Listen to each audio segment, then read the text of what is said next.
Hello viewers, welcome to Miracle World YouTube channel. I am your Manusri. ఇప్పుడు మనం వినబోయే కథ యువరాజు నిర్ణయం. పుట్టువదలని విక్రమార్కుడు చెట్టు వద్దకు తిరిగి వెళ్లి చెట్టుపై నుంచి శవాన్ని దించి భుజాన వేసుకుని ఎప్పటిలాగే మౌనంగా శ్మశానం కేసి నడవసాగాడు.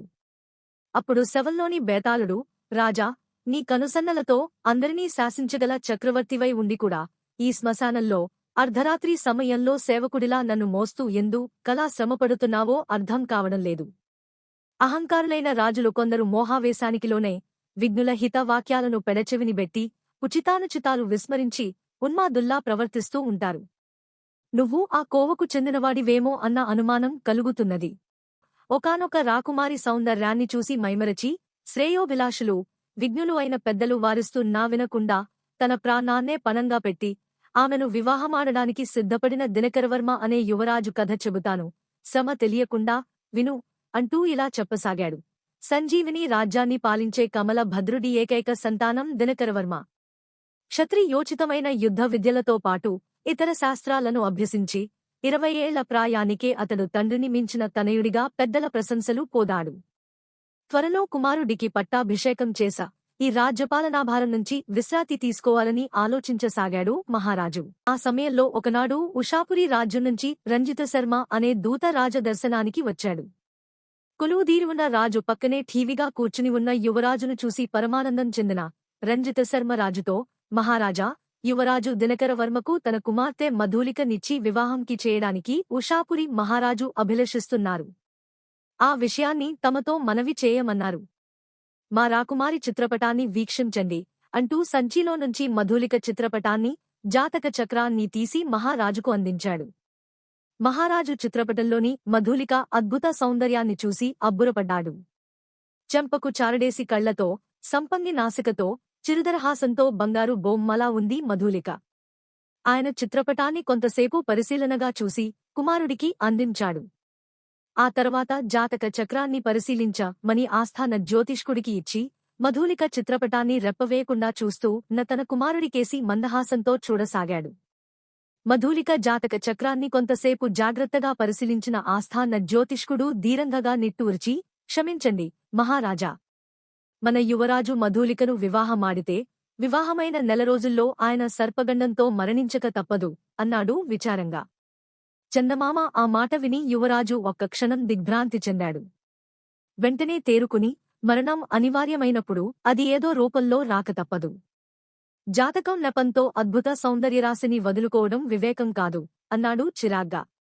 మధూలిక అందం యువరాజును బాగా ఆకట్టుకున్నదని గ్రహించాడు మహారాజు. దూత రంజిత శర్మకు ఏమి చేయాలో పాలుపోక, త్వరలో ఏ నిర్ణయమూ తెలియజేయండి ప్రభూ అని చెప్పి రాజుకు నమస్కరించి అక్కడినుంచి వెళ్లిపోయాడు.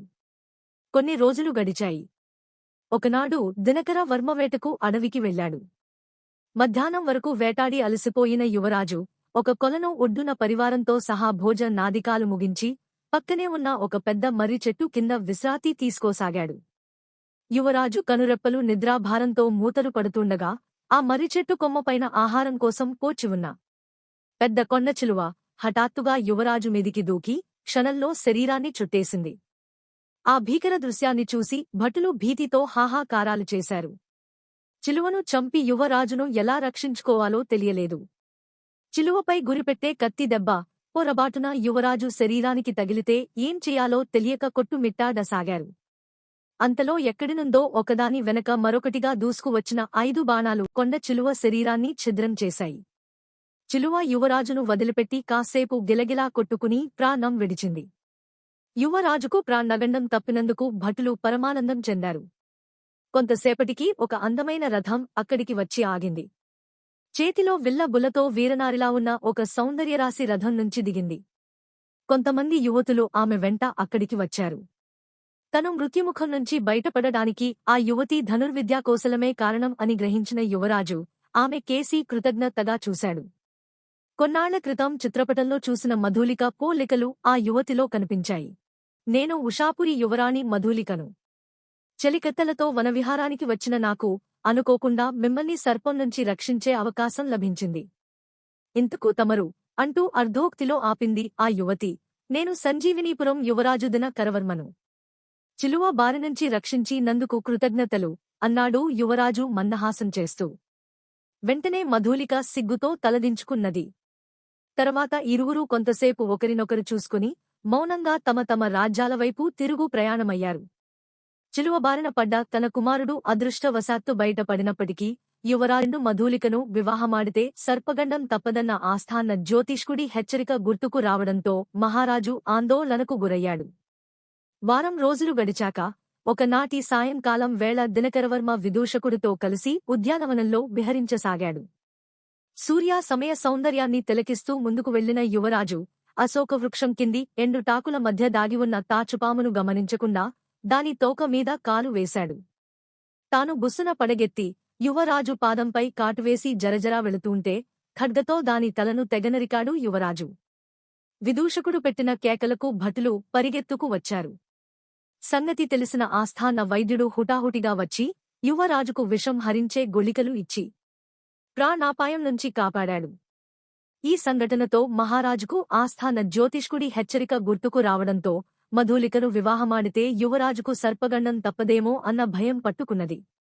మరోపక్షం రోజులు గడిచాక ఒకనాటి రాత్రి యువరాజు భోజనం ముగించి నిద్రకు ఉపక్రమిస్తూ పరిచారిక తెచ్చిపెట్టిన క్షీరపాత్రను అందుకోబోతూ అది జారికింద పడడంతో పాలు కాస్త నేలపాలయ్యాయి.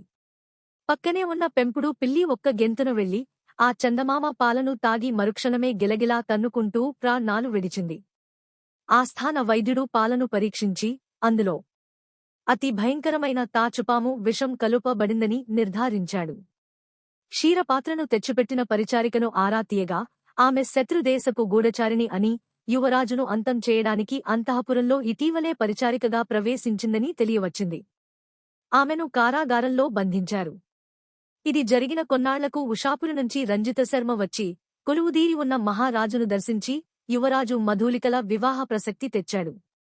ఆ మాట వినగానే మహారాజు మండిపడి యువరాజు మధూలికను వివాహమాడే ప్రసక్తే లేదు. ఏ ముహూర్తాన మధూలికతో వివాహ ప్రసక్తి తెచ్చావో ఏమో, ఆనాటినుంచి యువరాజుకు వరుసగా 3 సర్పగండాలు దాపురించాయి. ఏదో దైవానుగ్రహం వల్ల ప్రాణాలతో బయటపడ్డాడు. ఇక ఆ మహాతల్లి మా చిరంజీవిని వివాహమాడి కోటలో అడుగుపెడితే అతడి గతి ఏమవుతుందో ఏమో ఊహించడానికే భయంగా ఉంది. దయచేసి ఇక వారి వివాహ విషయం ప్రస్తావించకండి అన్నాడు.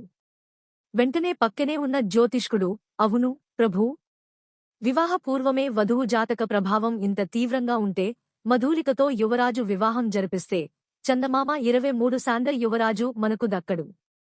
శాస్త్రపోళ్ళు పోదు అన్నాడు గంభీరంగా. దూత రంజితవర్మ గాఢంగా నిట్టూర్చి తమ అభిప్రాయం కూడా ఇదేనా అన్నట్టు యువరాజుకేసి చూశాడు. యువరాజు కొంతసేపు మౌనంగా ఆలోచించి తల పంకిస్తూ నేను మధూలికను వివాహమాడాలని నిర్ణయించుకున్నాను అన్నాడు దృఢంగా. బేతాళుడు ఈ కథ చెప్పి, రాజా, యువరాజు దినకరవర్మ 3 సార్లు సర్పగండానికి గురై కూడా జ్యోతిషం మీద ఆయనకు గురి కుదరకపోవడానికి కారణం ఏమిటి? అను భవజ్ఞుడైన కన్న తండ్రి, విఘ్నుడైన ఆస్థాన జ్యోతిష్కుడు వారించినప్పటికీ చెవిని పెట్టకుండా మూర్ఖంగా మధూలికను వివాహమాడాలని నిర్ణయించడం మోహావేశజనిత ఉన్మాదం కాక మరేమిటి? ఈ సందేహాలకు సమాధానం తెలిసి కూడా చెప్పకపోయావో నీ తల పగిలిపోతుంది అన్నాడు. దానికి విక్రమార్కుడు, యువరాజు దినకరవర్మ మధూలిక చిత్రపటం చూసి ఆమె సౌందర్యానికి ముగ్ధుడయ్యాడు. ఆ తర్వాత అరణ్యంలో ఆమెను ప్రత్యక్షంగా చూసి ప్రేమించాడు. ఇక పాలకుడైన రాజుకు యుద్ధరూపంలో, అసూయాపరులైన శత్రువుల రూపంలో ఎప్పుడూ ప్రమాదం నీడలా పోచి ఉంటుందని ఆయనకు తెలుసు. అందుకే మధూలికను వివాహమాడితా ఏ సర్పగడం తప్పదని జ్యోతిష్కుడు చెప్పినప్పుడు యువరాజు భయపడలేదు. ఇది జ్యోతిషాన్ని కించపరచడం కాదు, వాస్తవాన్ని గుర్తించి ఎరుకగా ప్రవర్తించడమే అవుతుంది. అయితే భవిష్యత్తులో కానున్న రాజుగా పెద్దల మాటకు ఎరురాడకూడదన్న విజ్ఞత, వినయం కారణంగానే మొదట జ్యోతిష్కుడి మాటను వ్యతిరేకించి వివాహ విషయంలో తొందరపడలేదు. ఇక మధూలికతో వివాహమైన నెల రోజులకు సర్పగండం తప్పదని మొదట చెప్పిన జ్యోతిష్కుడు కాకతాళీయంగా జరిగిన 3 ప్రమాదాలను మధూలిక జాతక ప్రభావంగా, వివాహానికి పూర్వమే వచ్చిన గండాలుగా చెబుతూ తన వాదాన్ని నిరూపించడానికి చేసిన ప్రయత్నం హేతుబద్ధగా ఆలోచించగల యువరాజుకు అసంబద్ధగా, డొల్లతనంగా కనిపించడంలో ఆశ్చర్యం లేదు. కొండచిలువ బారినుంచి కాపాడి తనకు ప్రాణదానం చేసిన యువతి వివాహానంతరం జాతక రీత్యా తనకు ప్రాణహాని కలిగిస్తుందని అనుమానించడంలో ఔచిత్యం లేదని యువరాజు భావించడం కూడా సమంజసమే అవుతుంది. ఈ కారణాల వల్ల యువరాజు దినకరవర్మ నిర్ణయంలో హేతుబద్ధమైన ఆలోచన, ధైర్యం, పరిపక్వత తప్ప మోహావేశజనిత ఉన్మాదం ఏమాత్రం లేదని స్పష్టమవుతున్నది అన్నాడు. రాజుకు ఈ విధంగా మౌనభంగం కలగగానే బేతాళుడు శవంతో సహా మాయమై తిరిగి చెట్టెక్కాడు. For more videos, please like, share and subscribe to my channel and press the bell icon.